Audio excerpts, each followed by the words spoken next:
alamin na natin ang update ngayong Biyernes lalo't siguradong marami sa atin ang excited na magpahinga at mag-weekend getaway. Ihahatid sa atin yan ni Pag-asa Weather Specialist Dan Villamil. Magandang tanghali, Miss Nayumi, at sa ating mga tagapakinig dito sa PTV4. Asahan natin na mataas sa tsansa ng mga pag-ulan ngayong araw sa malaking bahagi ng ating bansa, dala ng epekto nitong shoreline ay salubungan ng mainit at malamig na hangin.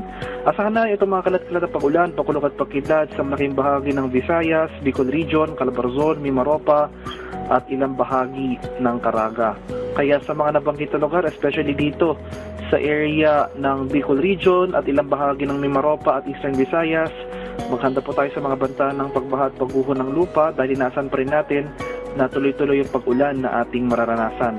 Dito sa Metro Manila at sa nalalabing bahagi ng ating bansa ay magpapatuloy itong mga kaulapan na dulot ng northeast monsoon na yung hanging amihan sa malaking bahagi ng Metro Manila at Northern and Central Luzon. Sa nalalabing bahagi ng Mindanao, magpapatuloy itong maaliwalas sa panahon maliban na lamang sa mga tsansa ng isolated rain showers or localized thunderstorms.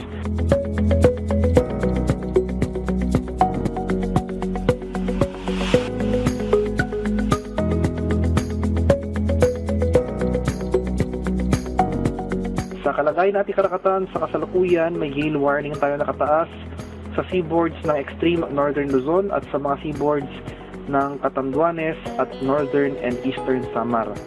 At para naman sa pinakamababang mga naitalang minimum temperature ngayong araw,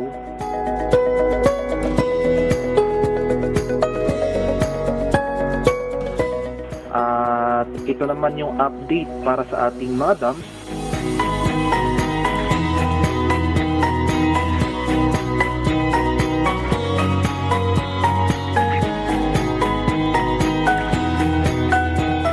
At yan naman po ang latest mula dito sa Pag-asa Weather Forecasting Center, Dan Villamil.